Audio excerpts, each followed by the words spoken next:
کھلے آنکھ سن لے اعلیٰ کہتے کہتے، کھلے آنکھ سن لے اعلیٰ کہتے کہتے۔ الحمدللہ رب العالمین والصلاة والسلام علی خاتم النبیین، اما بعد فاعوذ باللہ من الشیطان الرجیم، بسم اللہ الرحمن الرحیم، الصلاة والسلام علیک یا رسول اللہ وعلی آلک واصحابک یا حبیب اللہ، الصلاة والسلام علیک یا نبی اللہ وعلی آلک واصحابک یا نور اللہ۔ مدنی چینل کے ناظرین، آپ دیکھ رہے ہیں پروگرام کھلے آنکھ، صلی اللہ کہتے کہتے رب العالمین کی بارگاہ میں دعا کرتے ہیں مالک کریم آج کے دن کو ہم سب کے لیے خوب رحمتوں اور برکتوں والا بنائے اور وہ کام کرنے کی توفیق عطا فرمائے جس میں رب کی رضا اور خوشنودی پوشیدہ ہو۔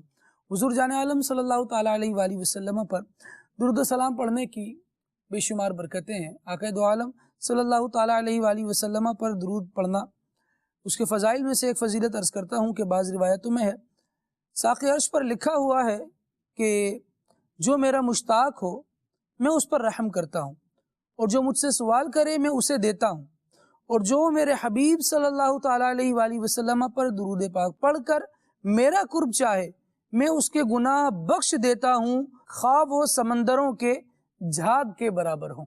اللہ تبارک و تعالیٰ ہمیں حضور پر کثرت سے درود پڑھنے کی توفیق عطا فرمائے۔ صلو علی الحبیب صلی اللہ تعالیٰ علی محمد صلی اللہ تعالیٰ علیہ وآلہ وسلم۔ آئیے سنتے ہیں تلاوت قرآن۔ اعوذ باللہ من الشیطان الرجیم، میں اللہ تعالیٰ کی پناہ میں آتا ہوں شیطان مردود سے۔ بسم اللہ الرحمن الرحیم، اللہ کے نام سے شروع جو نہایت مہربان رحم والا۔ کافہا یا عین صاد، ذکر رحمت ربک عبدہ زکریا۔ یہ مذکور ہے تیرے رب کی اس رحمت کا جو اس نے اپنے بندے زکریا پر کی۔ اذ نادى ربه نداء خفيا، جب اس نے اپنے رب کو آہستہ پکارا۔ قال رب إني وهن العظم مني واشتعل الرأس شيبا ولم أكن بدعائك رب شقيا۔ عرض کی، اے میرے رب، میری ہڈی کمزور ہو گئی اور سر سے بڑھاپے کا بھبوکا پھوٹا، یعنی سفیدی ظاہر ہوئی، اور اے میرے رب میں تجھے پکار کر کبھی نامراد نہ رہا۔ وَإِنِّي خِفْتُ الْمَوَالِيَ مِنْ وَرَائِي وَكَانَتِ امْرَأَتِي عَاقِرًا فَهَبْ لِي مِن لَّدُنكَ وَلِيًّا۔ اور مجھے اپنے بعد اپنے قرابت والوں کا ڈر ہے، اور میری عورت بانجھ ہے، تو مجھے اپنے پاس سے کوئی ایسا دے ڈال جو میرا کام اٹھا لے۔ يَرِثُنِي وَيَرِثُ مِنْ آلِ يَعْقُوبَ وَاجْعَلْهُ رَبِّ رَضِيًّا۔ وہ میرا جانشین ہو اور اولاد یعقوب کا وارث ہو، اور اے میرے رب اسے پسندیدہ کر۔ یا زکریا انا نبشرک بغلام اسمه یحیی لم نجعل له من قبل سمیا۔ اے زکریا، ہم تجھے خوشی سناتے ہیں ایک لڑکے کی جن کا نام یحییٰ ہے، اس کے پہلے ہم نے اس نام کا کوئی نہ کیا۔ قال رب أنا يكون لي غلام وكانت امرأتي عاقرا وقد بلغت من الكبر عتيا۔ عرض کی، اے میرے رب، میرے لڑکا کہاں سے ہوگا؟ میری عورت تو بانجھ ہے اور میں بڑھاپے سے سوکھ جانے کی حالت کو پہنچ گیا۔ قال كذلك قال ربك هو علي هين وقد خلقتك من قبل ولم تك شيئا۔ فرمایا ایسا ہی ہے، تیرے رب نے فرمایا وہ مجھے آسان ہے، اور میں نے تو اس سے پہلے تجھے اس وقت بنایا جب تو کچھ بھی نہ تھا۔ قال رب اجعل لي آية عرض کی اے میرے رب مجھے کوئی نشانی دے دے۔ قال آيتك ألا تكلم الناس 3 ليال سويا فرمایا تیری نشانی یہ ہے کہ تو 3 رات دن لوگوں سے کلام نہ کرے بھلا چنگا ہو کر۔ فخرج على قومه من المحراب فأوحى إليهم أن سبحوا بكرة وعشيا تو اپنی قوم پر مسجد سے باہر آیا تو انہیں اشارے سے کہا کہ صبح و شام تسبیح کرتے رہو۔ يا يحيى خذ الكتاب بقوة اے یحییٰ کتاب مضبوط تھام، وآتيناه الحكم صبيا اور ہم نے اسے بچپن ہی میں نبوت دی۔ صدق الله العظيم۔ رب العالمین جل وعلا کی کتاب یہ بیان فرما رہی ہے پچھلوں کے ایسے قصے جو ہمارے لیے یقیناً اللہ تبارک و تعالیٰ کی رحمت پر یقین کو بڑھانے والے ہیں، ہمارے امید ہمارے آسرے کو مزید بڑھانے والے ہیں۔ بندہ اللہ تبارک و تعالیٰ کی رحمت دیکھتا ہے، اور جس طرح اس صورت کی ابتدا میں ہی بیان ہوا کہ یہ اللہ تبارک و تعالیٰ نے جو اپنے خاص بندے حضرت زکریا علیہ السلام پر رحمت خاص فرمائی ہے، اس کا بیان ہے۔ اس کو بندہ پڑھے کہ اللہ تبارک و تعالیٰ کیسے اپنے بندوں کی رہنمائی کرتا ہے، کیسے ان کا کارساز ہے، ان کی مشکلوں کو دور فرماتا ہے، ان کی تمناؤں کو پورا کرتا ہے، ان کی التجاؤں کو سنتا ہے، اور کیا کارساز ہے وہ، نعم المولا و نعم النصیر اس کی شان ہے۔ اللہ تبارک و تعالی ہمیں اپنی شان کرم کے یہ جلوے دکھاتا رہے۔ کون ہے جو نا امیدوں کو امید بندھاتا ہے؟ یقیناً وہ ہمارا مالک و مولا، ہمارا پروردگار اللہ رب العالمین ہے۔ اس کی ذات سے بندہ لو لگائے رکھے، مایوسی قریب نہیں آئے گی۔ کبھی ایسا ہو کہ خیالات ڈگمگانے لگیں اور مایوسی کے بادل چھانے لگیں تو پھر بندہ قرآن پڑھے۔ روٹین میں شامل ہونا چاہیے یہ، لیکن خاص کر پریشانی کے عالم میں جب بندہ قرآن کو اٹھا کر پڑھتا ہے تو قرآن اس کو سکون فراہم کرتا ہے، اس کو وہ امید دلاتا ہے کہ تیرا مالک و مولا تجھے ضائع نہیں کرے گا، تجھے برباد نہیں ہونے دے گا، اللہ تبارک و تعالیٰ کرم فرمائے گا۔ قرآن کریم کی آیات بندہ پڑھتا جائے اور اس کی ڈھارس بنتی چلی جاتی ہے، اللہ تبارک و تعالیٰ کی ذات پر یقین اور پختہ ہوتا چلا جاتا ہے۔ اللہ کریم ہمیں قرآن کو پڑھنے کی بھی توفیق عطا فرمائے، اس میں جو پچھلوں کے قصے بیان ہوئے اس سے نصیحت حاصل کرنے کی بھی توفیق عطا فرمائے، نور قرآن سے ہمارے قلوب اور ہمارے اذہان کو منور فرمائے۔ مدنی چینل کے ناظرین، آج ہمارے سلسلے کا ٹاپک ہے قربانی کے فوائد، قربانی کے فائدے۔ بہت سارے فائدے ہیں، کس کس طرح سے ہوتے ہیں، کون کون سی قربانی کے فائدے ہیں اور کون سی قربانی واقعی فائدہ مند ہے، کوشش کی جائے گی ان چیزوں کو بیان کیا جائے۔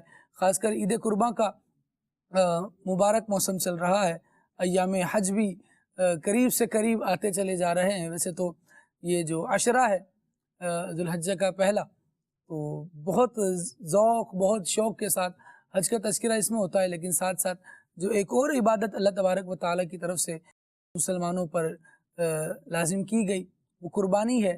کس پر واجب ہے، کیا کیا فائدے مسلمان اس سے حاصل کرتے ہیں، کن جانوروں کو اللہ تبارک و تعالیٰ کی رضا کے لیے کن دنوں میں قربان کرنا ہے، کوشش کریں گے کہ اس کے مختلف پہلو بیان کریں۔ اللہ تبارک و تعالیٰ ہمیں توفیق خیر عطا فرمائے۔ ابھی کلام شامل کرتے ہیں۔ صلی اللہ تعالی علی محمد صلی اللہ علیہ وآلہ وسلم۔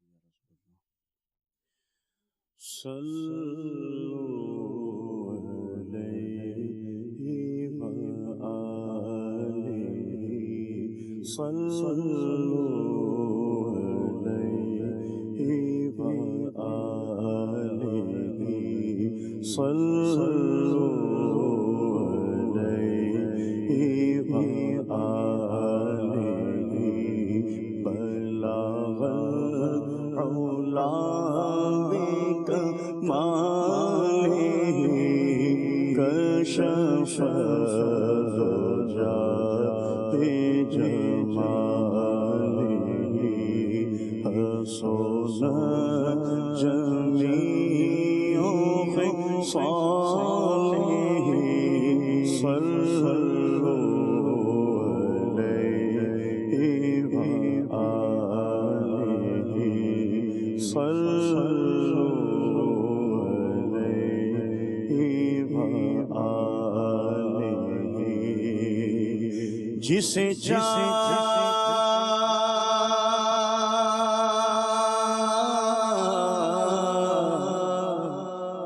جسے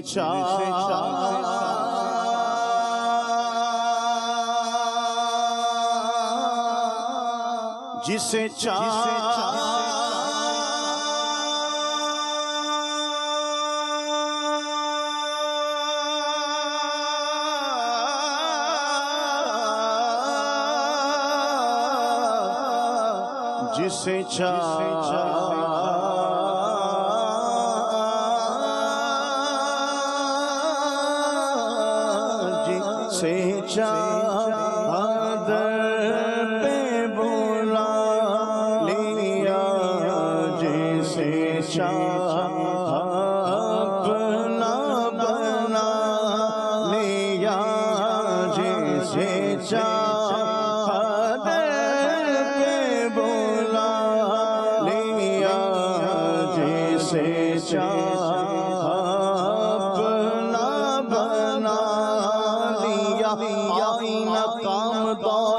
جس کو ملی اجازت طیبہ وہ جا رہا ہے سرکار کے کرم سے جسے چادر پہ بولا لیا جسے اپنا بنا لیا حاجیوں کے بن رہے ہیں قافلے پھر یا نبی پھر نظر میں پھر گئے حج کے مناظر یا نبی جانے والے کر رہے ہیں حج کی پھر تیاریاں میں نہ رہ جاؤں کہیں کر دو کرم پھر یا نبی جسے چادر پہ بولا لیا جسے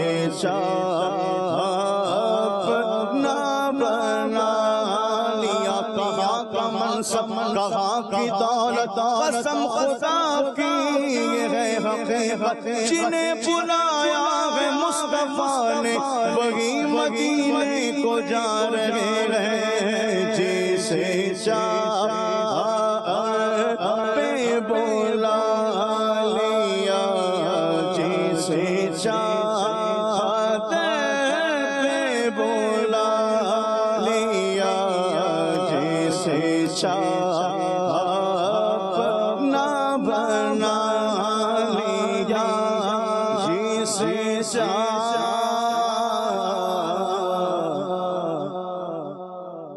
اپنا بنا لیا یہ بڑے کرم کے ہیں فیصلے یہ بڑے نصیب کی بات ہے صلو علیہ وآلہ صلو علیہ وآلہ صلو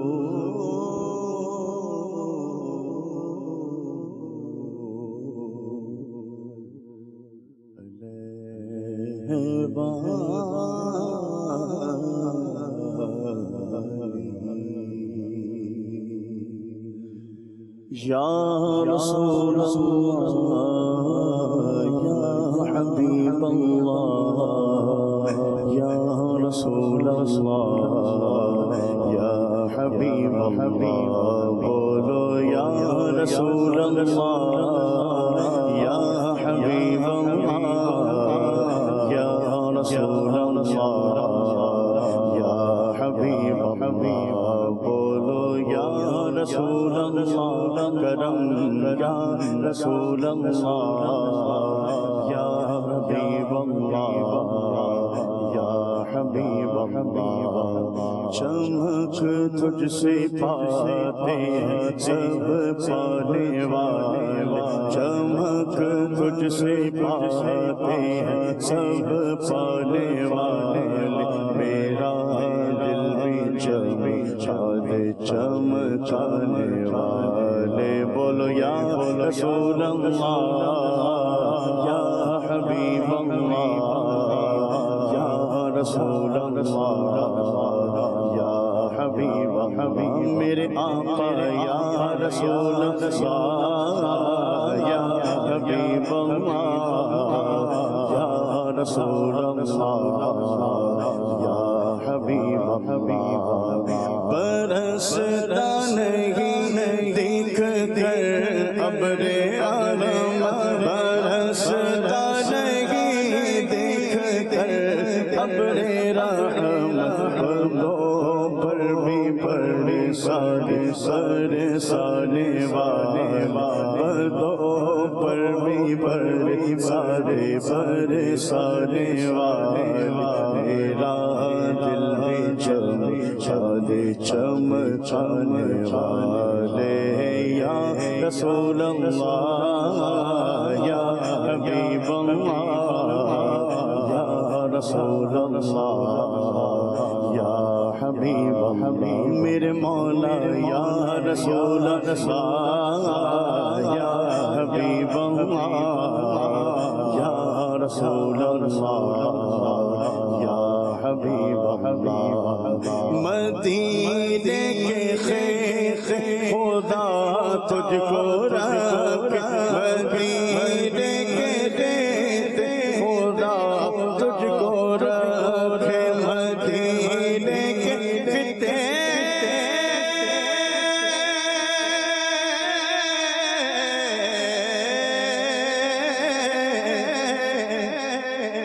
خدا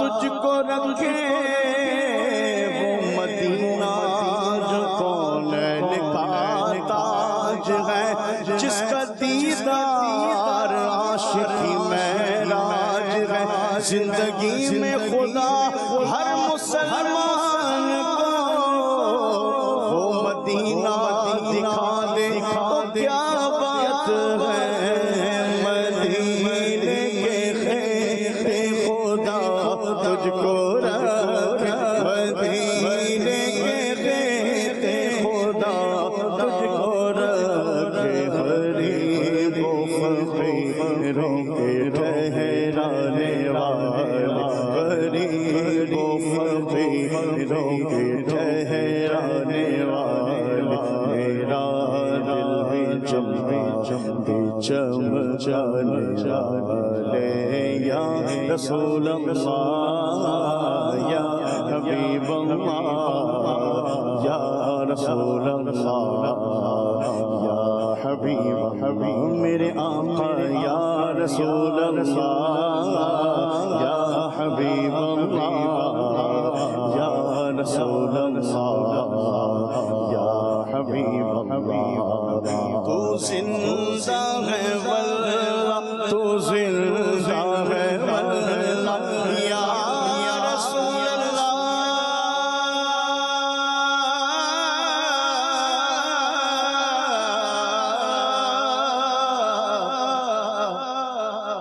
یا حبیب اللہ تو زندہ ہے واللہ تو زندہ ہے واللہ تو زندہ ہے واللہ تو زندہ ہے واللہ تو زندہ ہے واللہ تو زندہ ہے واللہ میرے چشمے عالم سے چھپ جانے والا میرے چشمے عالم سے چھپ جانے والا میرا دل بھی چمکانے والے بولو یا رسول اللہ یا حبیب اللہ یا رسول اللہ یا حبیب اللہ یا رسول اللہ حبیب اللہ یا رسول اللہ یا حبیب اللہ حرم کی زمین اور قدم رکھے چلنا حرم کی زمین اور قدم رکھے چلنا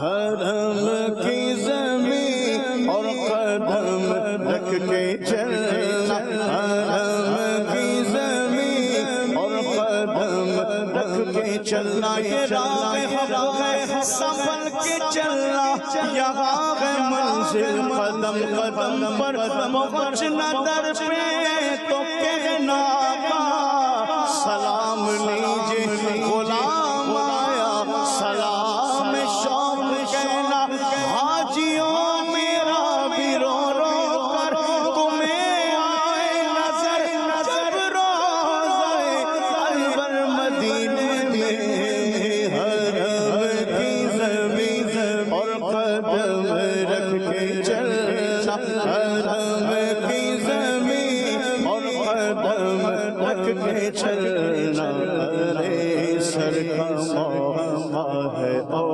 جانے والے ارے سر کا موقع ہے او جانے والے میرا دل بھی چمچانے والے بولو یا رسول اللہ یا حبیب اللہ یا رسول اللہ یا حبیب اللہ بولو یا رسول اللہ یا حبیب اللہ یا رسول اللہ یا حبیب اللہ رہے گا یوں ہی ان کا چرچا رہے گا رہے گا یوں ہی ان کا چرچا رہے گا رہے گا یوں ہی ان کا چرچا رہے گا پڑے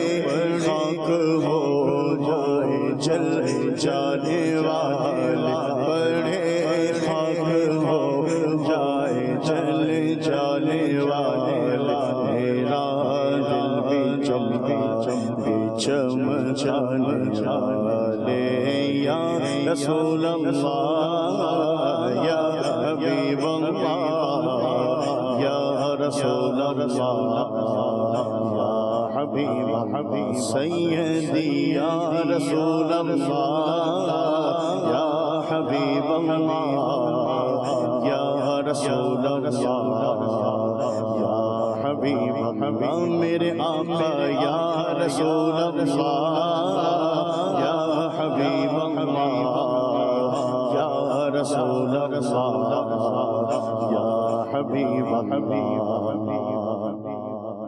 رضا نفس دشمن ہے دم میں نہ آنا رضا رضا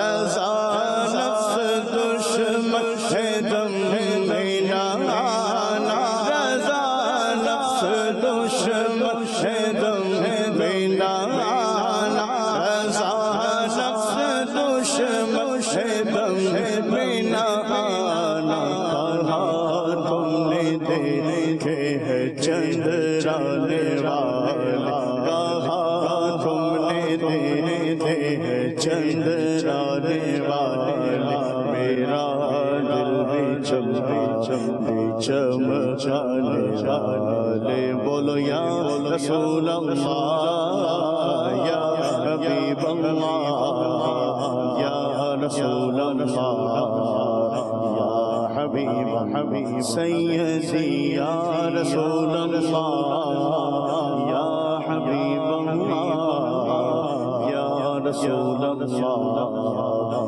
یا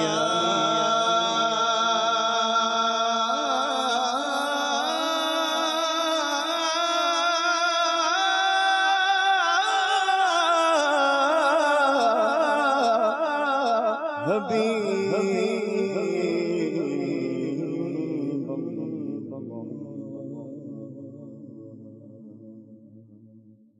اللہ تعالی علیہ وآلہ وسلم۔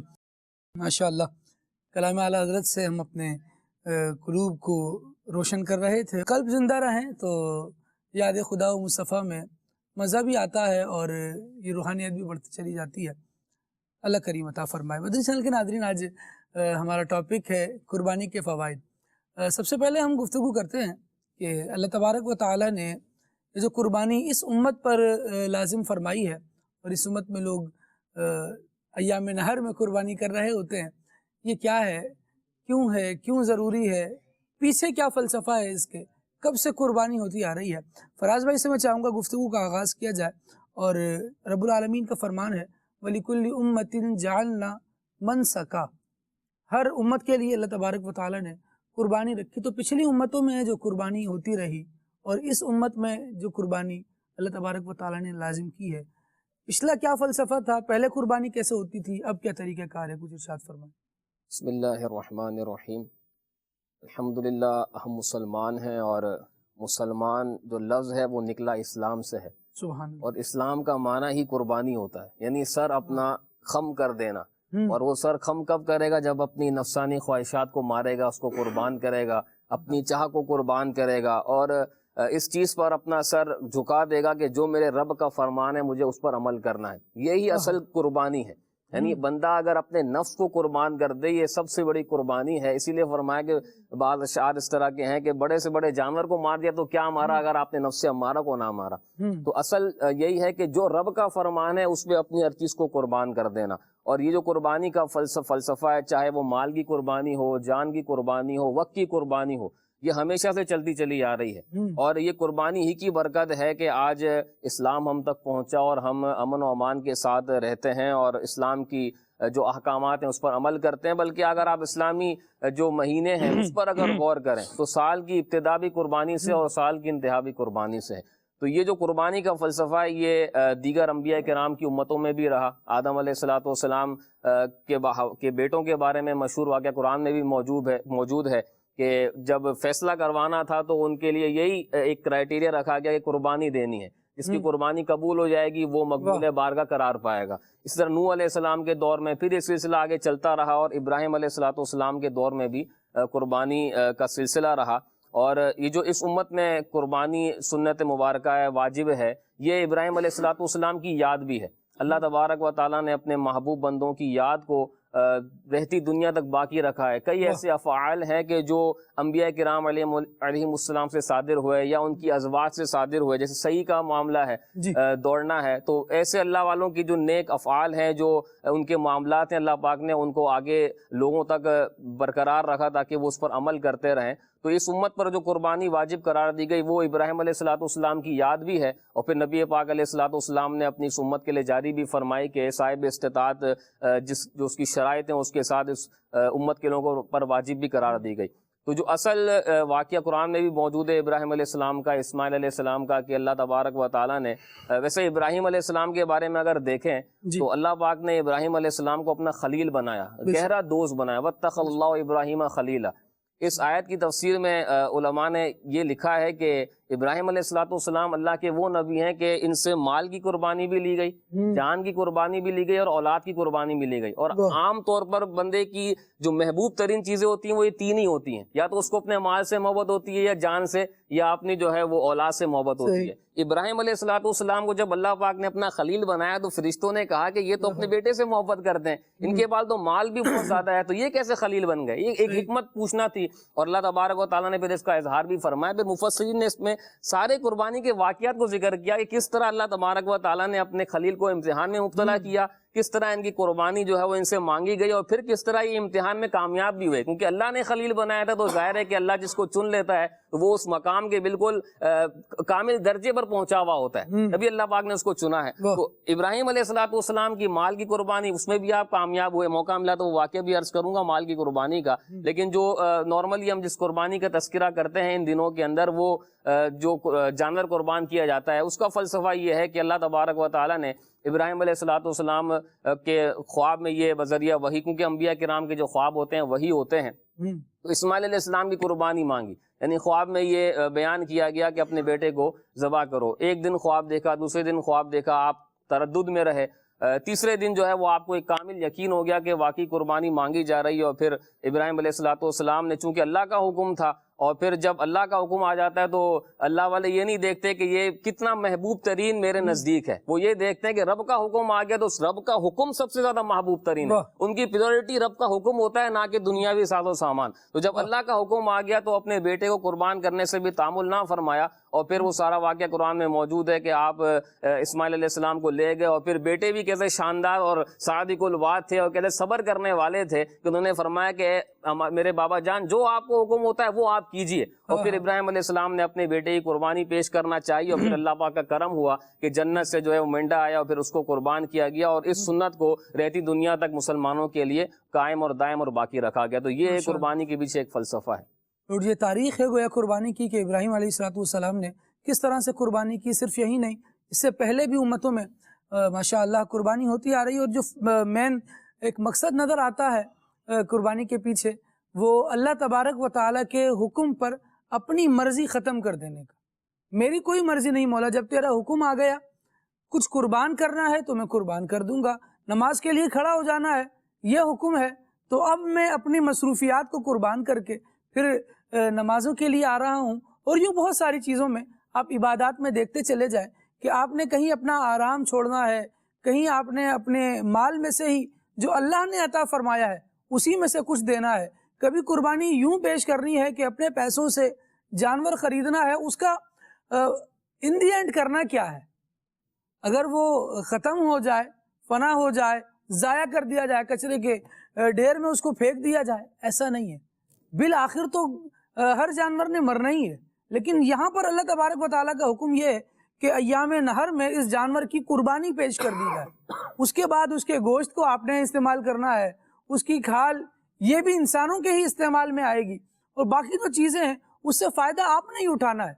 صرف یہاں پر اللہ تبارک و تعالیٰ کی رضا مرضی یہ ہے کہ اس کے حکم کے مطابق جانور کو قربان کر دیا جائے.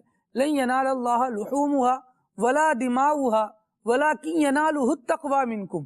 اللہ تبارک و تعالیٰ کی بارگاہ میں پھر جانور کا نہ خون پہنچتا ہے نہ اس کا گوشت پہنچتا ہے، بلکہ تقوی اللہ تبارک و تعالیٰ کو مطلوب ہے، اور وہ اللہ تبارک و تعالیٰ کی بارگاہ میں پہنچتا ہے کہ بندے نے کس طرح سے قربانی کی. فلسفہ قربانی کو ہم سن رہے ہیں، اور ابراہیم علیہ السلام جس طرح بخوشی اپنے بیٹے کی قربانی پیش کرنے کے لیے بھی تیار ہو گئے تھے. حضور جان عالم صلی اللہ تعالیٰ علیہ وآلہ وسلم کے عروض بھائی ہم فرامین دیکھتے ہیں تو حضور فرما رہے ہیں کہ خوش دلی سے قربانی کرو. تو ایک تو قربانی طلب کی جا رہی ہے، قربانی طلب کی جا رہی ہے مطلب کچھ جا رہا ہے، لیکن اس میں پھر خوش دلی کیسے لائی جائے؟ علماء نے ایک بات بیان کی ہے کہ عبادت ہو یا گناہ سے بچنا ہو، اس میں مشقت اور دشواری ہے. عبادت ہو یا گناہ سے بچنا ہو، اس میں مشقت اور دشواری ہے. آپ دیکھیے سردیوں کی صبح میں فجر کی نماز کے لیے بستر سے نکلنا، اور پانی بے شک گرم ہی مل جائے پھر بھی وضو کرنا، غسل کرنا اور نماز پڑھنا، یہ ایک مشقت والا کام ہے. اپنے رقم کو زکوٰۃ آپ کے اوپر لازم ہو رہی ہے، آپ اپنی رقم دیتے ہیں. یوں تو حدیث پاک میں آیا کہ صدقہ بڑھتا ہے، لیکن ظاہری اعتبار سے دیکھا جائے تو اگر آپ کے پاس 1 لاکھ روپے ہیں تو آپ 2500 روپے زکوٰۃ دے دیتے ہیں، آپ کے پاس پیچھے 97,500 روپیز بچتے ہیں. تو ظاہری طور پر پیسہ ختم ہوا، اس سے بھی تکلیف پہنچتی ہے بندے کو ظاہری اعتبار سے جو ختم ہو رہا ہے. حج کو دیکھ لیں، اس میں مشقت ہے. جتنی بھی آپ عبادات دیکھ لیں اس میں کچھ نہ کچھ مشقت کا پہلو ہے، آپ کو ایفرٹس کرنا پڑتی ہیں. اسی طریقے سے جب کسی گناہ سے بچنا چاہتے ہیں آپ تو اس گناہ سے بچنا بھی صبر کے ایک قسم ہے. کہ صبر کی جب اقسام بیان کی گئی تو اس میں سے ایک قسم یہ ہے کہ گناہ سے بچا جائے، اور گناہ سے بچنے پہ یا رکنے پر جو نفس کو گراں گزرتا ہے وہ اس پہ صبر کرنا.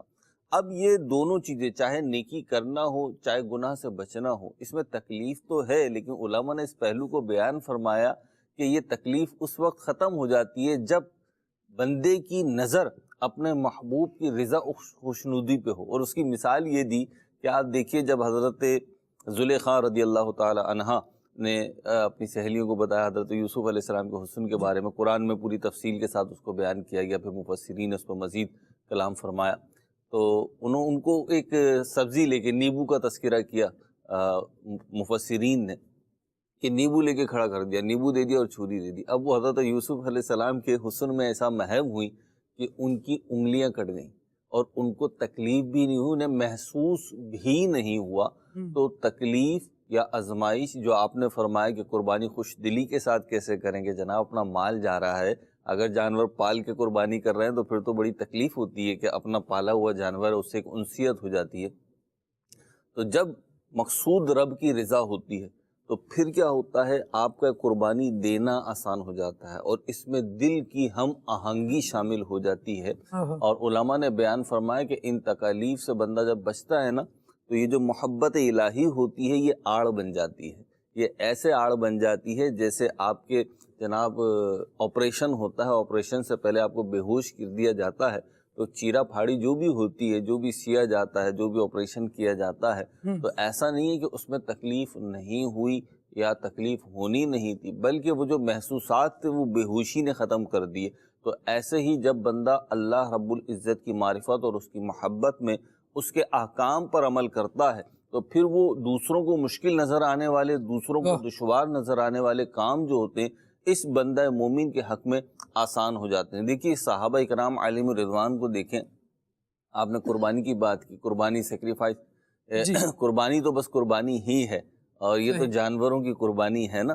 اور اس کی جو اصل ہے کہ جب نبی پاک علیہ الصلوۃ والسلام سے پوچھا گیا کہ یا رسول اللہ قربانی کیا ہے، فرمایا سنت ابیکم ابراہیم، کے تمہارے والد گرامی حضرت ابراہیم علیہ السلام کی سنت ہے. اگر ان کا جذبے کو دیکھیں اور ان کی حکم کی بجاوری کو دیکھیں تو وہ کر چکے تھے جو کرنی بشر کی تھی، کہ وہ تو اپنے بیٹے کو لٹا کے ذبح کرنے کے ارادے سے چھری پھیر چکے تھے، لیکن رب تبارک و تعالیٰ کو مقصود کچھ اور تھا اور حضرت اسماعیل علیہ السلام کو محفوظ رکھا گیا اور ان کی قربانی کو بھی قبول کر لیا گیا.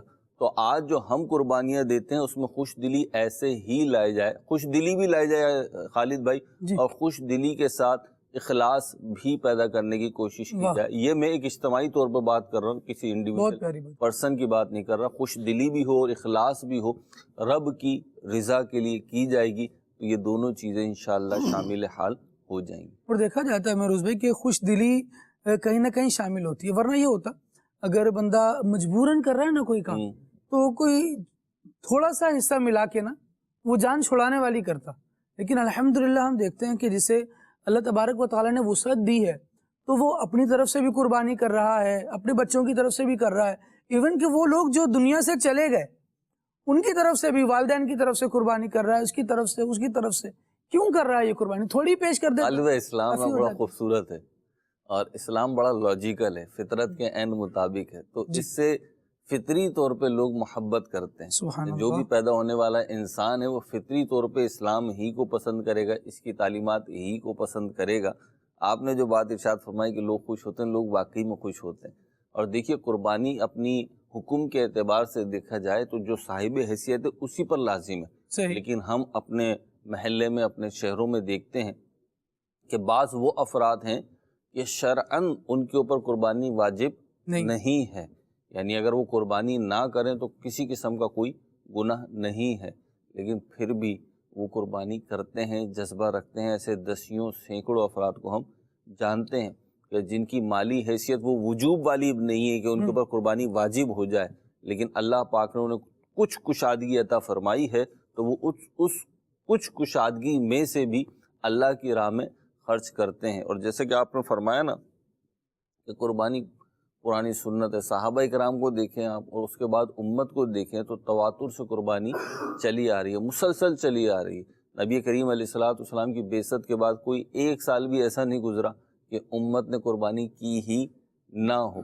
تو قربانی یعنی جب سے حکم آیا اس کا تو قربانی مسلسل کی جا رہی ہے. اور آپ دیکھیں ہر سال باوجود آزمائشوں کے، باوجود تکلیفوں کے، باوجود پرابلمز کے اور معاشی طور پر جو ایک سرکل الٹا گھوم گیا پوری دنیا میں اس وقت کرائسس ہے، لیکن الحمدللہ اللہ پاک نے مسلمانوں کو ایسا فطری جذبہ دے دیا ہے اور ایسے فطری مسلمانوں کو لگاؤ ہے قربانی سے کہ ہر سال ہی اس کا جذبہ بھی بڑھتا جا رہا ہے اور اس کا فگر بھی بڑھتا ہی چلا جا رہا ہے. اور آپ دیکھیں گے کہ سن شعور کو پہنچنے والے افراد تو سن شعور کو پہنچنے والے افراد ہیں، جو سمجھدار افراد ہیں وہ تو ہیں کہ ان کے اوپر شرعی حکم بھی لاگو ہو رہا ہے، دیگر بھی معاملات ہیں، لیکن اگر آپ دیکھیں تو بہت سارے افراد اس سارے سرکل میں وہ ہیں جو ظاہری اعتبار سے سمجھ میں نہیں آتا کہ ان کی دلچسپی کا عنصر کیا ہے. جیسے گھر کی خواتین ہیں، آپ دیکھیں تو بالخصوص ہمارے معاشرے میں جو گھر کی خواتین ہیں، اور ظاہر سی بات ہم قربانی کی بات کر رہے ہیں تو مسلمانوں کی بات ہم کر رہے ہیں، تو وہ پردہ دار خواتین ہیں، گھروں میں رہنے والی خواتین ہیں، لیکن قربانی سے، قربانی کے جانور سے ان کی بھی انسیت ہوتی ہے. ظاہر سی بات ہے ہم سب فیملیز والے ہیں جو ہماری اسکرین کو اس طرف بیٹھے ہوئے ہیں، ان کی بھی ایک فیملی ہے اور وہ اس سے بلونگ کرتے ہیں. تو آپ دیکھیں گے کہ جب قربانی کا جانور آتا ہے، قربانی کے جانور کے جو رہن سہن کے انداز ہوتے ہیں، اس کو کھلانے پلانے کے انداز ہوتے ہیں، اس کو ذبح کرنے کے، پھر گوشت کی تقسیم کاری کے سارے مراحل ہوتے ہیں، اس میں خواتین کا بہت بڑا حصہ ہوتا ہے اور وہ حصہ وہ خوش دلی کے ساتھ لے رہی ہوتی ہیں. پھر بچوں کو آپ دیکھیے کہ بچوں کو یوں کہہ سکتے ہیں آپ کہ فطری طور پر بالخصوص شہری بچوں کو جانوروں سے زیادہ لگاؤ ہوتا ہے، کیونکہ بالعموم یہ کم دیکھتے ہیں. لیکن اس لگاؤ میں محض جانور کی بات نہیں ہوتی. اگر آپ دیکھیں تو ان بچوں کا ذہن یہ بنا ہوتا ہے کہ ہم نے قربانی کے لیے جانور لانا ہے یا ہم نے قربانی کرنی ہے اس جانور کی، ورنہ بقرہ عید سے پہلے، اب بقرہ عید کے بعد بھی سال کے دیگر ایام ہیں، اس میں ہم بچوں کی کیفیات نہیں دیکھتے. ایون شہروں میں بھی اکا دکا جانور تو کہیں کہیں نظر آ ہی جاتے ہیں، بچوں کی وہ کیفیات نہیں ہوتی جو ان ایام میں ہوتی ہیں. تو بات کیا ہے، دین اسلام کی تعلیمات فطرت کے قریب ہیں. اگر اس کو انسان اپنے احساس کی نظر سے دیکھے تو محسوس ہوتا ہے کہ اللہ رب العزت پہ ایمان لانے والے خوش دلی کے ساتھ، محبت کے ساتھ اور خلوص کے ساتھ قربانی کرنے کی کوشش کرتے ہیں. الحمدللہ. آگے مدنی چینل کے ناظرین ہم بڑھیں گے تو انشاءاللہ اس کے معاشرے میں اثرات کیا پڑتے ہیں اور غریبوں کے ساتھ یہ ایک کیسی معاملت ہے، کیسی ان کی مدد ہے، اس کو بھی بیان کریں گے. لیکن ان چیزوں کا جو بھی اسلامی حکم ہے اس کا معاشرتی فائدہ ضرور ہے. اس کو دیکھیے اور اس پر پڑھیں، اس کو پریکٹس میں لائیں. کوئی چیز آپ پڑھ کر بھی کبھی سمجھ میں نہیں آ رہی ہوتی نا، تو اس کی پریکٹس کر لی جائے. اندازہ ہو جاتا ہے کہ اس میں کتنا فائدہ ہوا اور کیا کیا فائدے مزید ہو سکتے تھے. کوئی چیز ہوتی ہے ہمیں مفید معلوم ہو رہی ہوتی ہے، اس کا فائدہ ہمیں ہو رہا ہوتا ہے، لیکن ہم اسے کیونکہ صحیح طور پر جج نہیں کر رہے ہوتے، تجزیہ اس کا نہیں کر رہے ہوتے، اس پہ ایسی نظر نہیں ڈال رہے ہوتے کہ اس کو باقاعدہ ایک فائدے کی حیثیت سے نوٹ بھی کیا جائے، روٹین ہی سمجھ کر چلا رہے ہوتے ہیں تو وہ کام چل رہا ہوتا ہے. لیکن آپ دیکھیں کہ بندہ جو نماز فجر ادا کرنے کے لیے صبح صبح اٹھتا ہے، ایک اس کی فریشنس، اس کی تازگی، اور ایک وہ بندہ جو اپنی نیند ضرورت سے زیادہ پوری کرنے کے بعد، صبح ڈھلنے کے بعد، بلکہ دن بھی چڑھنے کے کافی دیر بعد اٹھ رہا ہے، اس کے معمولات ڈسٹرب رہیں گے.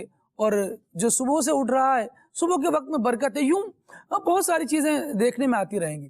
بہرحال ابھی فی الحال ہم اس طرف آتے ہیں کہ جو معاشرتی اثرات ہیں وہ تو ہیں، لیکن اللہ تبارک و تعالی قربانی کرنے والے سے راضی کیسا ہوتا ہے، اس کو ثواب کیسا عطا فرماتا ہے، اللہ تبارک و تعالی کا اس کی رضا کا کیسا کنیکشن ہے قربانی پیش کرنے والے کے ساتھ. حضور جان عالم صلی اللہ تعالیٰ علیہ وآلہ وسلم نے اس کو کس طرح بیان فرمایا، قرآن کیا بیان کر رہا ہے. عابد بھائی سے میں چاہوں گا کہ اگر قربانی کے فضائل پر کچھ ارشاد فرمائیں. جی بالکل. پہلے تو یہ بات ہے قربانی کا جو موضوع رکھا گیا قربانی کے فوائد، میں اگر دو الفاظ میں اس کو یوں کروں، اپنی نظر میں اس کو بیان کروں تو وہ یہ ہے، قربانی کا سب سے بڑا فائدہ کہ مسلمان کو اللہ اور اس کے رسول کے حکم پر پیروی کرنے کا موقع ملتا ہے، اس کو پورا کرنے کا موقع ملتا ہے کہ اللہ اس کے رسول نے حکم دیا، مسلمان نے سر تسلیم خم کیا، لبیک میں کر رہا ہوں قربانی. آپ اس کو دنیا اور آخرت کے بہت سارے فائدے حاصل ہوتے ہیں، بہت سارے اس کے فوائد حاصل ہوتے ہیں. اللہ کریم تو اپنے بندے کے عمل پر بہت زیادہ اجر عطا فرماتا ہے. قربانی ایک ہوتی ہے لیکن اس کا اجر جو ہے وہ بہت زیادہ ہے. قرآن کریم قرآن رشید میں اللہ کریم ارشاد فرماتا ہے، وَمَن يُعَظِّمْ شَعَائِرَ اللَّهِ فَإِنَّهَا مِن تَقْوَى الْقُلُوبِ، کہ جو اللہ کی نشانیوں کی تعظیم کرے تو یہ دلوں کی پرہیزگاری سے ہے. یہاں امام مجاہد مفسر قرآن آپ فرماتے ہیں کہ وَمَن يُعَظِّمْ شَعَائِرَ اللَّهِ سے مراد جانوروں کی تعظیم اور انہیں فربا کرنا مراد ہے. یعنی جانوروں کا خیال رکھا جائے اور ان کے ساتھ جو ہے ان کو خوب اچھے جانور جو ہے وہ اللہ کی بارگاہ میں قربان کیے جائیں. حضرت سیدہ طیبہ طاہرہ عائشہ صدیقہ رضی اللہ تعالی عنہا سے روایت ہے کہ حضور نبی کریم صلی اللہ علیہ وآلہ وسلم نے ارشاد فرمایا کہ ابن آدم، انسان نے قربانی کے دن کوئی ایسا عمل نہیں کیا جو اللہ کے نزدیک خون بہانے یعنی قربانی کرنے سے زیادہ پسندیدہ ہو. یعنی قربانی کا جو عمل ہے، قربانی والے دن خون بہانا، جانور ذبح کرنا، وہ اللہ کے نزدیک سب سے زیادہ پسندیدہ عمل ہے. اور آگے ارشاد فرمایا کہ اور قیامت کے دن وہ ذبح کیا ہوا جانور اپنے سینگوں، بالوں اور کھروں کے ساتھ آئے گا، اور قربانی کا خون زمین پر گرنے سے پہلے اللہ کریم کے ہاں وہ قبول ہو جاتا ہے. لہذا تم اس کی بارگاہ میں قربانی کرو اور اپنے دلوں کو خوب خوش کر کے تم قربانی کرو، یعنی خوش دلی کے ساتھ قربانی کرو. خوش دلی کا جو آپ نے مہروز بھائی سے بھی کہا تھا کہ اس کے متعلق کیا ہے خوش دلی، میں تو یہ سمجھتا ہوں کہ خوش دلی جو ہے وہ بندہ اللہ کی راہ میں مال دے اور جذبہ ہو ایسا، اللہ کی محبت میں ایسا گم ہو کہ مال خرچ بھی کر رہا ہو، قربانی بھی کر رہا ہو، پھر بھی رو رہا ہو، یا اللہ میں تیری بارگاہ کا حق ادا نہیں کر سکتا، اے مالک تو قبول کر لے، تو بے نیاز ہے مالک، تو قبول کر لے، میں کچھ نہیں ہوں. عاجزی کرے اللہ کی بارگاہ میں اور کہے کہ یہ کچھ نہیں ہے مولا، سب کچھ تیرا ہے. اور مزید میرے اس کے متعلق شیخ محقق شیخ عبدالحق محدث دہلوی رحمۃ اللہ تعالیٰ علیہ فرماتے ہیں کہ قربانی اب کرنے والے کے جو قربانی کرتا ہے، قیامت کے دن یہ قربانی اس کے نیکیوں والے پرڑے میں رکھی جائے گی. دیکھیے کتنی زندگی جو گزارتا ہے، قربانیاں کرتا آتا ہے، قیامت کے دن ایک ایک نیکی کی ضرورت ہوگی، اس وقت یہ قربانی اس کی نیکیوں والے پرڑے میں رکھی جائے گی، اس کا پرڑا بھاری ہو جائے گا. اور شیخ علامہ علی قاری رحمۃ اللہ تعالیٰ علیہ فرماتے ہیں کہ یہ قربانی کرنے والا جب قیامت کے دن آئے گا تو یہ قربانی کا جانور اس کے لیے سواری بنے گا، جس پر سوار ہو کر یہ پل صراط سے پار ہوگا. کتنا مشکل راستہ ہے پل صراط، اندھیرے میں ڈوبا ہوا ہے، تلوار سے زیادہ تیز ہے، بال سے زیادہ باریک ہے، اس وقت سواری مل جائے کتنا بڑا کرم ہوگا. بلکہ حضور نے یوں بھی فرمایا نا کہ اپنی قربانیوں کو فربا کرو، یہ پل صراط کی سواریاں ہیں. اب مجھے بتائیے ادھر دنیا کا تھوڑا سا تصور کر لیں سمجھنے کے لیے. دنیا میں کوئی مشکل راستہ ہو، اس مشکل راستے میں بندہ تھک چکا ہو، قیامت کے دن کھڑے رہیں گے لوگ، آدھا دن گزر جائے گا اور ایک دن 1000 سال کا ہوگا. لوگ پسینے میں شرابور ہوں گے، پریشان ہوں گے. ایسے میں جب حساب و کتاب ہوگا تو پھر کیا ہوگا کہ اب بندے کو جلدی میں جنت میں داخل ہو جاؤں اللہ کی رحمت سے. اب بندہ جب جنت میں جائے گا حضور کی شفاعت سے تو پھر اس کو جلدی اب مشکل راستہ جو پل صراط ہے جو جہنم کے اوپر بنا ہوا ہے اس پر بندے کو سواری مل جائے. دنیا کے اندر تھکا ہوا ہو اور اس کو کوئی لفٹ دے دے، بٹھا لے، تو کہتے ہیں واہ یار بڑی مہربانی بٹھا لی اور مجھے سواری مل گئی. بہت لمبا عرصہ پیدل طے کیا ہو اور پھر اس کو چور ہو رہے ہوں، اس وقت کسی نے کیا ہو اور ایسے لفٹ ملی ہو تو وہ اس بات کا ذوق زیادہ لے سکتا ہے. بالکل. اب آپ دیکھیں کہ قیامت کے دن گویا اس کو سواری دی جا رہی ہے، وہ کتنا خوش ہوگا اس وقت. تو اس لیے آج دنیا میں قربانی کریں اور خوش دلی کے ساتھ کریں، اللہ کی راہ میں قربانی کریں. اور مسلمان الحمدللہ قربانی کرتے ہیں اور کرتے آ رہے ہیں.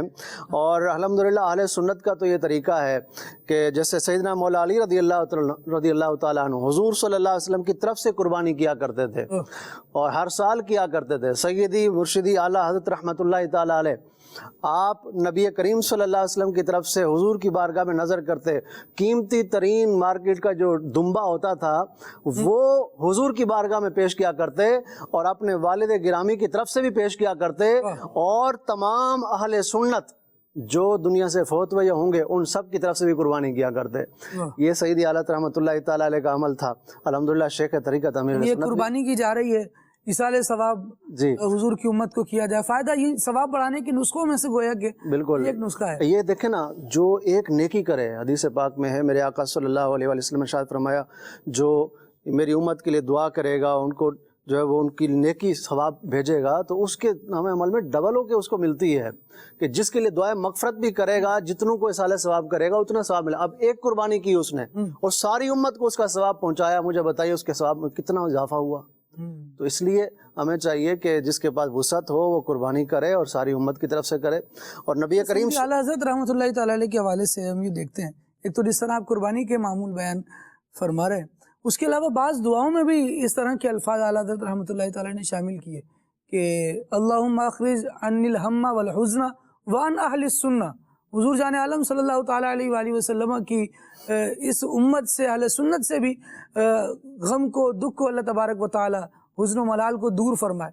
یوں دعاؤں میں ایسے جو واقعی درد مند لوگ ہوتے ہیں نا وہ ان چیزوں کو شامل کرتے ہیں. اور میں یہاں پر ایک خالد بھائی، یہ جو ہے نا، یہ امت سے محبت جو ہے سبحان اللہ۔ یہ کیوں ہے؟ یہ نبی پاک صلی اللہ علیہ وسلم کے طفیل ہے۔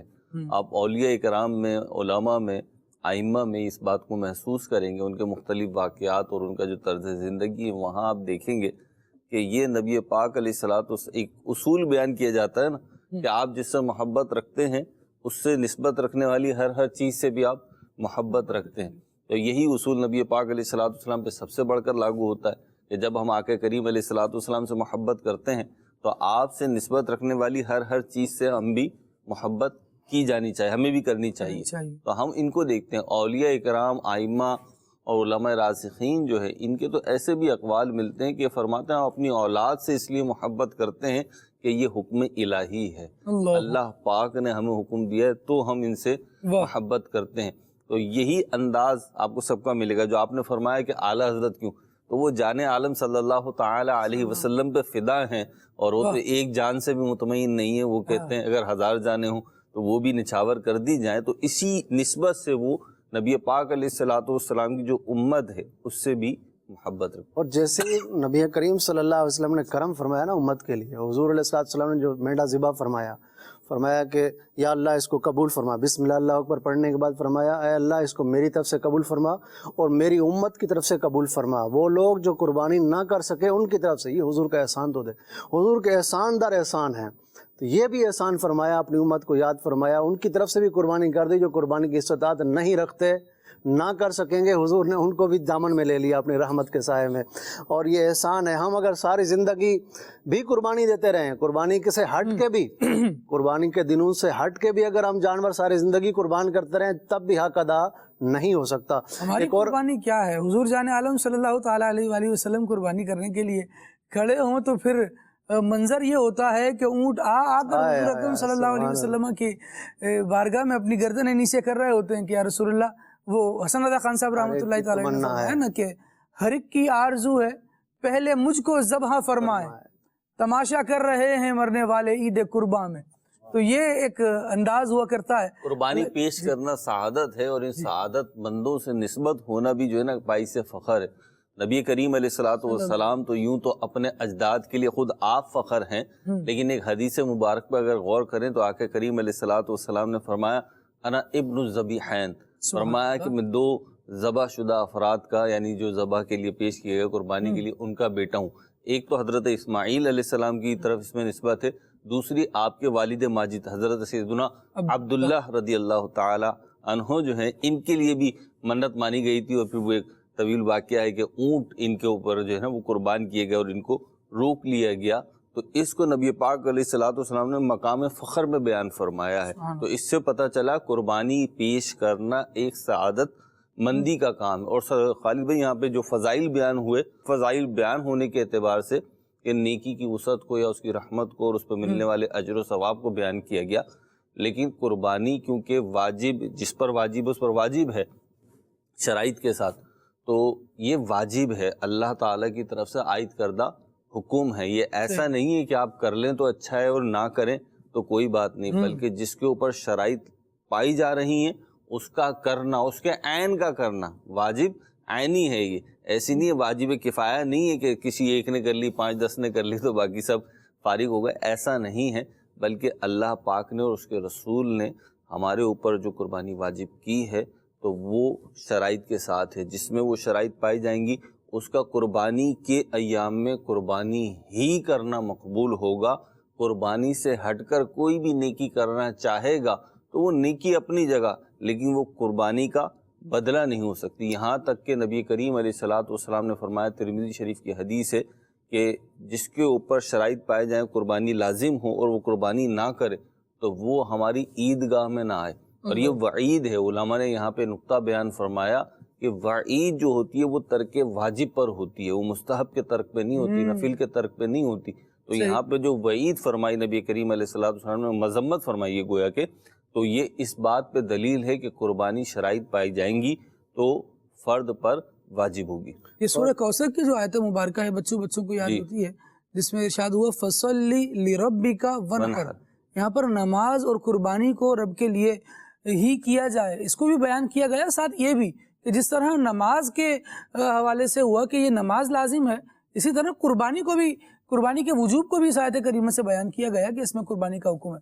اچھا یہاں پر ایک عوامی غلط فہمی ہے، میں چاہوں گا فراز بھائی اس پر تھوڑی گفتگو فرمائیں اور رہنمائی کریں کہ بعض لوگ یہ کہتے ہیں جیسے بڑے جانور میں 7 حصے ہیں قربانی کے، تو وہ کہتے ہیں کہ 7 مرتبہ مختلف ایک اگر حصہ شامل کیا قربانی میں تو 7 سالوں تک جب تک قربانی نہیں ہوگی، مستقل قربانی نہیں کریں گے، تب تک ان کا وجوب ادا نہیں ہوگا۔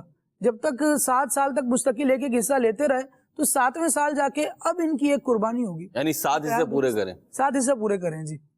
یہ ظاہر ہے کہ علم دین کی کمی کی وجہ سے ہمارے یہاں بہت ساری غلط فہمیاں پائی جاتی ہیں، اور ان میں سے ایک غلط فہمی یہ بھی، حالانکہ بعض چیزیں بالکل واضح ہوتی ہیں لیکن پھر بھی یہ کہ یا تو بڑوں سے سن لی یا ادھر ادھر سے کہیں سے سن کے جو ہے وہ اس کو ایک کرائٹیریا بنا لیا کہ بس یہی بات ہے۔ مجھ سے جس نے یہ بات ڈسکس کی تو انہوں نے یہی کہا کہ یہ پہلے بڑے تو ہمارے یوں ہی بیان کرتے تھے، اب وہ بڑے یوں سنی سنائی پر چل رہے ہوں گے یقیناً، اسی لیے اس طرح کی باتیں۔ قرآن میں فرمایا نا کہ جب اللہ کے بندوں کو کہا جاتا ہے کہ اللہ کے ہم احکامات پر عمل کر، تو کہتے ہیں کہ حسبنا ما وجدنا علیہ آباءنا، ہم تو اسی پر جس پر ہم نے اپنے ماں باپ کو پایا، اپنے آبا و اجداد کو پایا۔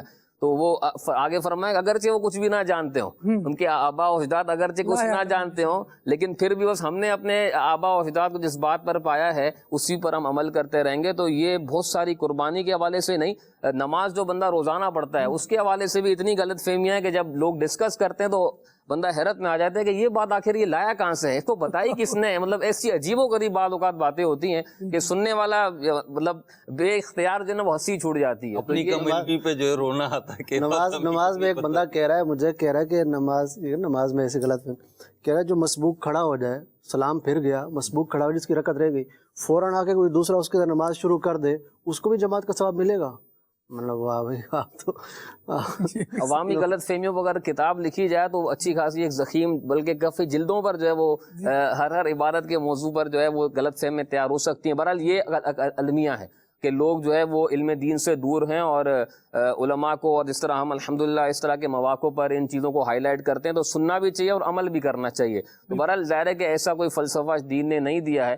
7 افراد کے حوالے سے حدیث پاک میں جو ہے وہ بیان ہے، علماء نے بیان کیا ہے کہ جو بڑا جانور ہے جس کی قربانی ہو سکتی ہے اس میں 7 افراد شامل ہو سکتے ہیں۔ اچھا یہاں پر یہ بھی غلط فہمی ہے کہ 7 ہی پورے کرنے، یہ بھی لوگ سوال کرتے ہیں کہ بھئی 7 سے کم ہو گیا تو پھر کیا ہوگا، کیا پھر قربانی نہیں ہوگی؟ تو ان ساری غلط فہمیوں کے لیے علماء سے رابطے میں رہیں، مفتیان کرام کے پاس جائیں اور شرعی احکامات کو سیکھیں۔ اب ظاہر ہے کہ دنیاوی کام ہوتا ہے، چھوٹا موٹا گھر کا الیکٹرک کا کام بھی ہوگا تو بندہ کوشش کرے گا کہ ماہر سے جو ہے وہ میں مسئلے کو حل کراؤں، اور عبادت کا معاملہ جہاں آتا ہے تو وہاں پر ایک جان چھڑانے والا معاملہ ہوتا ہے۔ آپ اسی قربانی کو لے لیں کہ اب قربانی ظاہر ایک عبادت کی ہم کو انجام دے رہے ہوتے ہیں، اس کو عمل پہ لا رہے ہوتے ہیں، لیکن یہاں پر بھی بہت سارے افراد ایسے ہوتے ہیں کہ بس یار جیسا جانور مل جائے لے آؤ۔ یعنی ایک طبقہ ایسا بھی ہے، ایک وہ بھی ہے کہ جو اچھے سے اچھا جانور لے کے آتا ہے، خوبصورت لے کے آتا ہے، لیکن ایک طبقہ ایسا بھی ہے کہ جو جان چھڑانے والا معاملہ کرتا ہے کہ بس جیسا بھی مل جائے لے جاؤ، قربانی کرنی ہے نا، کہ صاحب جیسے بھی مل جائے بس قربانی کرنی ہے نا۔ ایسا نہیں ہونا چاہیے۔ ابھی خوش دلی کی اتنی مرتبہ ہم نے جو ہے وہ اس کو ہائی لائٹ کیا ہے، تو ہر معاملے میں خوش دلی ہونی چاہیے، ہر معاملے میں آپ کے قول و فعل اور آپ کے انداز سے ایسا لگنا چاہیے کہ آپ خوش دلی کے ساتھ ہی اس عبادت کو سر انجام دے رہے ہیں۔ تو جہاں پر ذبح کا معاملہ ہو، جانور خریدنے کا معاملہ ہو، حصہ لینے یا دینے کا معاملہ ہو، ہر معاملے میں خوش دلی بھی ہونی چاہیے، علم دین بھی ہونا چاہیے، اور اس طرح کی جو بھی غلط فہمیاں ہیں علماء سے ڈسکس کر کے اس کو اپنا کلیئرفیکیشن ضرور کروانا چاہیے۔ بعض اوقات کلیئر نہیں کرواتے اور اسی پہ چل رہے ہوتے ہیں، پھر بعض اوقات اپنی قربانی بھی خراب کرتے ہیں۔ اب جیسے یہ میٹر ہے کہ بس ایک بکری لے آؤ اور سب کی طرف سے قربان کر دو، بھائی بس وہ بڑوں سے سنا ہے، ہمارے بڑے تو اسی طرح کرتے تھے۔ یعنی آپ کو ایک بڑی تعداد سے یہ جملہ سننے کو ملے گا، بھائی ہمارے تو بڑے ہمیشہ سے یہ کر رہے ہیں، آپ کون سی نئی بات لے کر آ گئے؟ تو یہ نئی بات نہیں ہے، یہ بات پرانی ہے، لیکن آپ کے علم میں ابھی آئی ہے اور یہ علماء نے آسان کر دیا ہے۔ بعض لوگ کہتے ہیں یار آپ نے بڑا مشکل کر دیا، تو میں ان کو یہ کہتا ہوں کہ بھائی مشکل نہیں، آپ کے لیے آسان کر دیا کہ دنیا میں بتا دیا۔ اگر آپ کو اس دنیا میں پتا نہ چلتا اور آخرت میں آپ کے لیے آزمائش ہوتی پھر آپ کیا کرتے؟ تو یہ علماء کبھی بھی مشکل نہیں کرتے، علماء چیزوں کو آسان کر کے آپ کو بتا دیتے ہیں تاکہ آپ غلطی کو دور کر کے درست راہ کی طرف آ جائیں۔ بالکل جی، بہت پیاری بات کی، اور یہی اس بات کا ایک تسلسل میں عرض کروں کہ وہ 7ویں مرتبہ جب قربانی ہوگی پھر جا کے مکمل ہوگی، پھر کیا کرتے ہیں؟ مثال کے طور پہ گھر میں 3 افراد ہیں اور پہلے ایک کنڈیشن ایسی بنی کہ قربانی تو سب پر واجب ہے، لیکن ایک ذہن یہ بنا اپنی شرائط کے ساتھ واجب ہے۔ اگر 3 افراد ہیں اور تینوں پر قربانی واجب ہے تو پھر یوں کنڈیشن بن رہی ہوتی ہیں کہ ایک حصہ لے لیتے ہیں کہ ہمارے گھر کی طرف سے بھی قربانی ہو گئی، ٹھیک ہے. اگر آپ نے ایک حصہ لے لیا تو اب یہ کرتے ہیں، پچھلے سال تو آپ کا حصہ ہوا تھا تو ابھی آپ کی قربانی تو پوری نہیں ہوئی، تو آئندہ 7 سالوں تک آپ حصہ لیتے رہیں گے. جب 7 سالوں تک آپ نے حصہ لے لیا، اب آپ کی قربانی پوری ہو گئی، اب نمبر شروع ہوگا عابد بھائی کا. اب عابد بھائی 7 سالوں تک حصہ لیں گے، اب باقی جو دوسرے ہیں وہ لیں نہ لیں، قربانی واجب ہے، 7 سال تک اترتی ہے زندہ نہیں رہنا بھی اترتی. لازم ہوگا جی 7 سال تک زندہ رہنا بھی لازم ہوگا. ہاں جی بڑی، ورنہ تو بیچارے کی قربانی اٹک جائے گی. ہاں الامان والحق. اچھا، یہاں پہ میں ایک بات عرض کرتا چلوں. ابھی جی. جو ہماری پچھلی ڈسکشن ہوئی تھوڑا تفنن بھی ہو گیا اس کے اندر. تو مدنی چینل کے ناظرین سے میں عرض کروں گا کہ آپ نے گھبرانا نہیں، پریشان نہیں ہونا. اگر کوئی سوال ذہن میں آتا ہے، بعض اوقات یوں ہوتا ہے خالد بھائی کہ واقعی میں بڑی سطحی قسم کی بات ہوتی ہے، سامنے کی بات ہوتی ہے، جی نوشتہ دیوار ہوتا ہے، نوشتہ دیوار ہوتا ہے، لیکن وہ جو ہے توجہ نہیں ہوتی اس طرف. تو پوچھنے میں شرمائے نہیں، پوچھنے میں نہیں شرمائے. اور اہل علم بھی جو ہے انشاءاللہ آپ کتنا ہی آسان سوال کریں، کتنا ہی مشکل سوال کریں، اللہ نے چاہا تو وہ آپ کو ڈسکریج نہیں کریں گے، آپ کو مایوس نہیں کریں گے، بلکہ اپریشیٹ کریں گے، آپ کی تحسین کریں گے، آپ کی پیٹھ تھپکیں گے کہ بھئی آئندہ بھی آ جانا کوئی سوال ہو، تاکہ غلط فہمی دور ہو. قرآن کریم فرقان حمید میں ہمیں یہی حکم دیا گیا، فَاسْأَلُوا أَهْلَ الذِّكْرِ إِن كُنتُمْ لَا تَعْلَمُونَ، کہ اہل علم سے پوچھ لو اگر تم نہیں جانتے. اور یہ آسان ترین طریقہ ہے علم حاصل کرنے کا. گوگل سے پوچھیں گے تو ہر بات اتھینٹک مل جائے ضروری نہیں ہے نا. آج کل یہ مسئلہ بڑا پڑ گیا ہے کہ ہر چیز ہم گوگل سے پوچھ لیتے ہیں، اس میں اور غلط فہمیاں پیدا ہو جاتی ہیں. دوسری چیز میں کہنا چاہوں گا، ایسا بھی ہوتا ہے مہروز بھائی کہ اہل علم سے پوچھا تو ان کی رائے ایک جو تھی، انہوں نے جو جواب دیا وہ مختلف تھا، تو ان سے جرا ہوتی ہے کہ نہیں گوگل تو یہ بتا رہا تھا. جی ڈاکٹرز بھی پریشان ہیں، مجھے تجربہ ہے، ڈاکٹرز بیچارے پریشان ہیں کہ لوگ گوگل کر کے ہمارے پاس آتے ہیں، پھر کہتے ہیں ڈاکٹر صاحب کون سی میڈیسن لکھی ہیں. قبلہ ایک تو علم دین پر علم دین نہ ہونے کا ہم شکوہ کرتے ہیں نا، کہ جس طرح بھی فراز بھائی ارشاد فرما رہے تھے کہ علم دین نہیں ہے اور یہ المیہ ہے. جی ہمارے یہاں اتنی عجیب و غریب صورتحال ہوئی ہے. موبائل فون پر قوم نے ایکس رے کرنے کی اور الٹرا ساؤنڈ کرنے کی اپلیکیشنز ڈاؤن لوڈ کی ہوئی ہیں. یا اللہ، وہ اس سے ایکس رے اور الٹرا ساؤنڈ کر رہے ہوتے ہیں.